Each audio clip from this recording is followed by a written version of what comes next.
もしも彼が侵略者と戦っていたら、続く世界はどうなっていたのだろう。わからないけど、考えるだけ無駄なのはわかっている。でも考えたいと思ったんだ。なぜならそれは僕にとって大切な問題だから。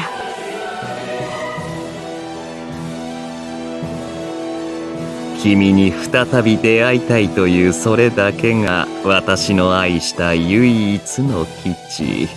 故に踊れ演者たちよ。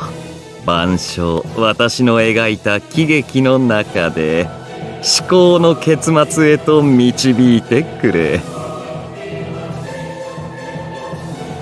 ともかく明星から座を奪った四代目の神はいろんな意味で一線を画していた。パラレルから飛来した別時空の神。それはつまり彼が多元宇宙的な領域にまで版図を広げたということだ。いわゆる中高の祖という扱いになるだろう。他にも得意な点は存在する。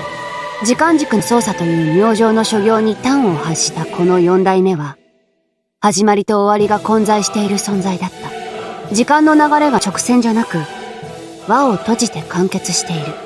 要は終わらないループの法則こそが四代目の世界だった。死ねば過去に戻り、また自分として誕生する。そして1ミリも変わらない同じ生を送って振り出しに戻る。延々と永遠に繰り返して繰り返して繰り返して繰り返す。永劫に回帰する水銀の宇宙。トグロの中で流動しながら死と再生を行い続ける相当の蛇。だから誰も彼を殺せない。神として歴代最長の在位期間を誇る水銀はすでに始まりから病んでいた。死と再生を同時に持っている以上、生まれた時から老人だったと言っていい。故に完全な死を願う。自分の法則に自爆された閉塞状況からの解放を目指す。喜劇のようとは言い得て妙で、彼のあり方は矛盾と滑稽さに満ちていた。一言、マッチポンプも甚だしい。自分で演出しながら自分で嘆く。未知を何より求めながら、全てが基地という無限ループを生むというのは、一体どういう理屈なのか。あまりこの男をおもんぱかるようなことはしたくないけど、真に価値あるものは究極的な困難の果てに、と考えていたのかもしれない。その方がドラマチックで、曰く至高の結末にふさわしいから。あなたに恋をした。あなたにひざまずかせていただきたい花よ。自分の後継者と定めた女性に愛を語り、しかりしかり、また会えましたな、我が友よ。あなたこそは破壊の君。自分の自殺願望から生まれた神殺しに私を破壊してくれと懇願する。殺してくれよマルグリット。壊してくれよハイドリヒ。君らに抱かれて生きたいのだから。迷うな、わからんな。私は一体どちらを求めていたのだろうか。しかしもう止まらないな。好きな女か親友か、どちらに殺されるのが素晴らしいのか、未知なのか。そんな葛藤を越に入りながら繰り返し、他の全てを巻き込みながら死に向かっていく様は悪趣味すぎて間違いなく壊れている。君こそ我が歌劇の英雄、女神に捧げる首飾り。故に震えよ、彼女を輝かせるために。魅力的だと自分が思う役者たちを次から次へと投入して、舞台の脚本と演出と監督と、さらに観客までを兼ねていた。私にやれとあなたは言うのね。私は全てを愛している。故に全てを破壊する。君を守る、そう決めたんだよ。それが水銀という男の真実。では一つ、皆様、私の歌劇をご観覧あれ。その筋書きはありきたりだが、役者が良い、思考と信ずる。ゆえに、面白くなると思うよ。歴代随一の破綻ぶりと、わけのわからなさ。だけど最高にドラマチックで、運命的で、なんだか悔しくなるけれど、彼の舞台に、僕は深く感動したよ。いくら水銀の自作自演的なお芝居でも、そこに百花繚乱する人間模様のきらめきは、紛れもない真実だったと思うから。マルグリット、私が愛した至高の女神よ。すべてを託そう。次は君だ。この第四神座が終わった時、一抹の寂しさを僕は覚えた。終わってほしくないとさえ、もしかしたら思ったかもしれない。私がすべてを抱きしめるよ。きっとそれは気のせいじゃないんだろう。だって、この五代目の時代が始まった時、僕は救われた気分になったから。私の中から溢れる思いは、抱きしめたいっていう願い。だから心配しないで。大丈夫。私が誰も話さない。誰一人だって、いなくなったりしないから。水銀から禅譲を受ける形で、座を握った彼女は、黄昏。僕はこの女神に、強い敬意を抱いている。水銀もかなり特殊なやつではあったけど、それにも増して、唯一無二の要素を持っていたのが、黄昏だった。彼女には攻撃性というものがない。神とは全ての覇者になることだから、自分勝手な独善性は不可欠な要素だと思っていた。けど、そうじゃない。気に入らない奴をぶん殴って従わせなくても、他に方法はあったんだ。それは、抱きしめること。すべてを許し、慈しんで、受け入れること。黄昏の願いはそれで、だから、第四神座のすべてをすくい上げ、受け継いだ。その法則は、輪廻転生。水銀の時代が終わった時、彼女は敵だった奴も、味方だった奴も、抱きしめて救済したのだ。私はみんなに会って、人生というものを知った。どんな人でも、大事な何かを抱いて、生きている。だから、それを守りたい。人生を知ったから、その尊さと素晴らしさを守る。自分の人生は自分のもので、誰かの都合に振り回されるべきものじゃない。っていう、僕の価値観は、つまるところ、女神様の受け売りみたいなものなんだよね。4つの時代を経ることで徐々に構築された考えが、黄昏を知ることで、確固としたものになった。という感じかな。ともかく5代目の神はそういう人で、人間の精神性や生き方に一切干渉していない。ただ、生まれ変わり続けること。その中で様々な可能性を体験する人間たちを、優しい目で見つめているだけ。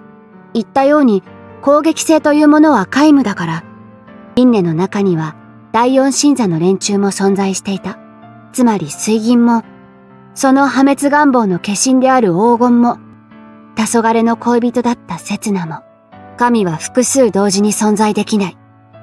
覇者と覇者は共存できないって決まりは、結局のところ、野蛮で脳筋な奴らの理屈だったってことだろう。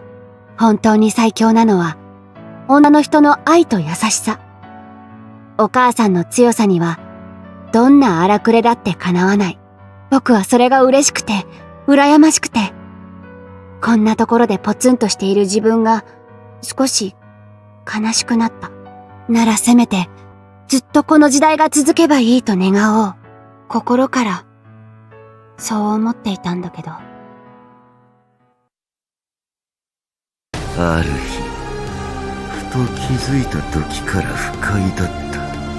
誰だ貴様。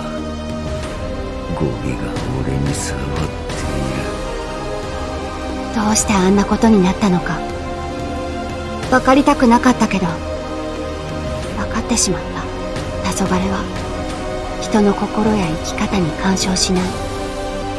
それは自由を許しているというわけで、逆説、こんな考えも可能になる。ならば好きにやってもいいんだな。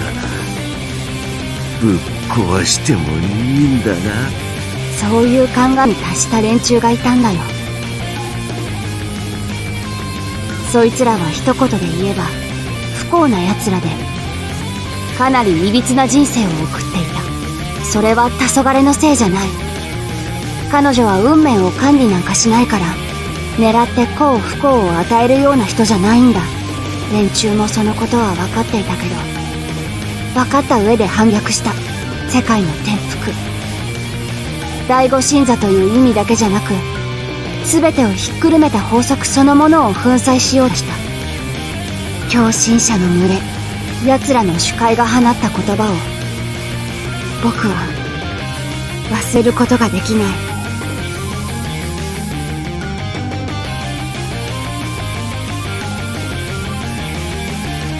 と声高らかに歌い上げる奴は悔しいけれど見事だった。奴は神になれるような器じゃなかったけど、そもそもそんなことはどうでもいいと思っていた。狙いは神座という根本の粉砕だから、そのために猛毒の爆弾を作り上げる。それがハジュン、六代目の神になった歴代最強最悪の邪神。滅人滅相。俺はただ鳥になりたい。クソの山から生まれたゴミクズ風情が俺の視界に入るなよ。結果、黄昏の時代は滅ぼされた。ハジュンを生んだ狂信者たちと共に。でもそれは連中にとって敗北でも失敗でもない。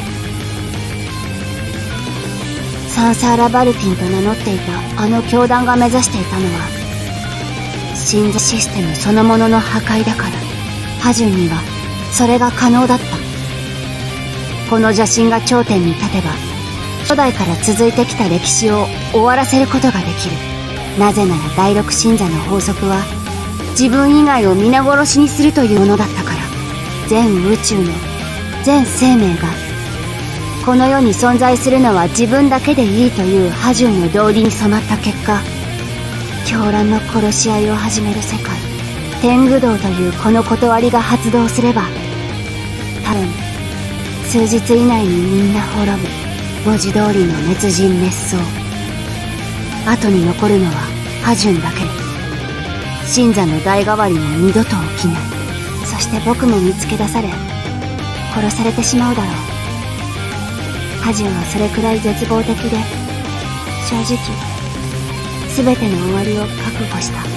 そう、彼がいなければ本当に終わっていたんだ。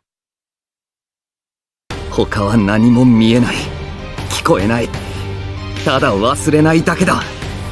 俺は彼女を愛している。来いよハジュン、俺はまだ立っている。水銀の時代から黄昏の守護者として彼女を守り続けたセツナという男がいた。彼は最愛の女神を失ったけど、わずかに残った仲間と共に限界を超えて抗ったんだ。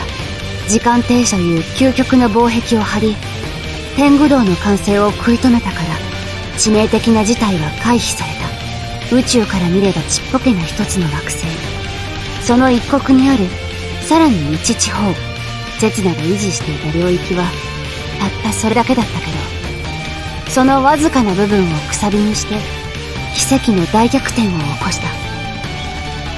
ハジュンは倒され、神座のシステムは依然続行中のまま、世界は7代目の時代に移る。僕が見てきた歴史はここまで。そしてここから僕の物語が始まるんだ。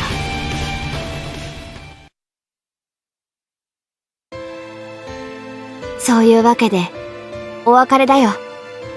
僕はこれから戦わないといけない。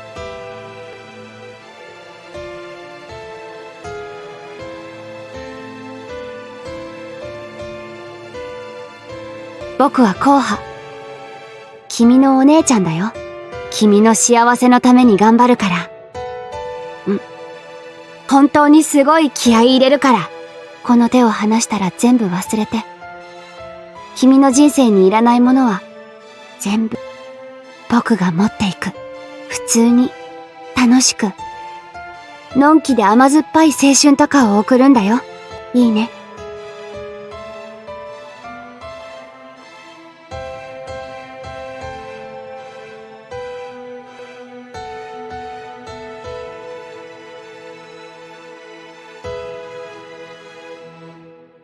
大好きだよ。バイバイ。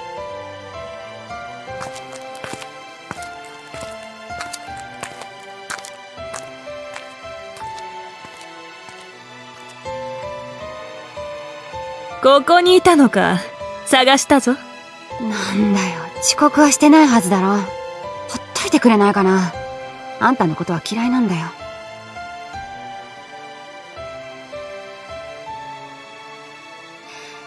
何笑ってんのさ、腹立つな。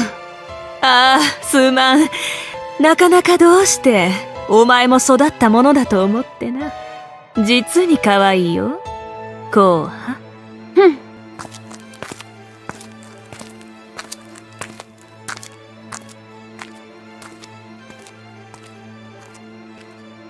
行くよ、シンガ。他の奴らは揃ってんだろ。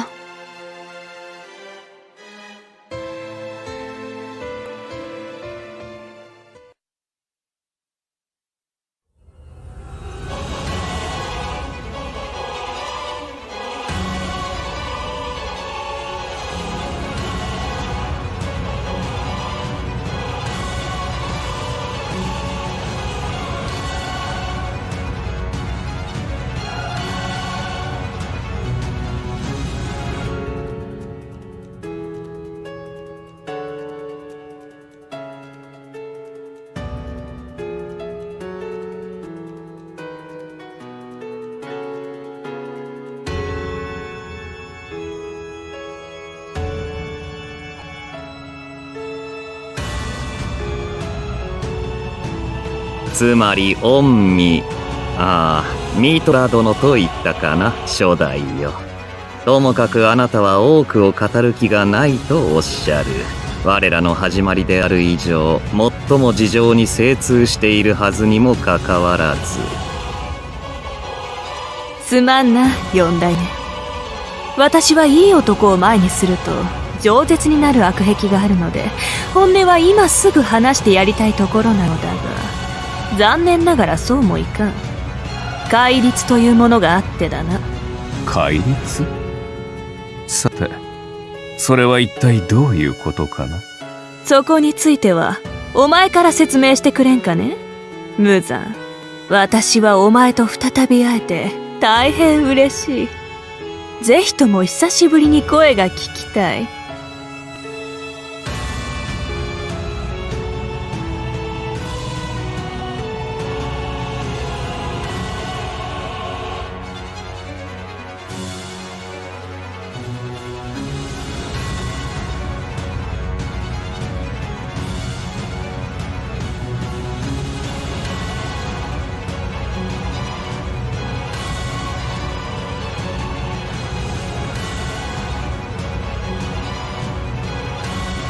俺は貴様の顔も声も二度と見たくないし聞きたくもない。相変わらず狂った女だ。また殺されたいのか、シング。私は至って構わんよ。お前に撃たれるのは痛快だ。やりたいのなら何度だってやればいい。無駄だがね。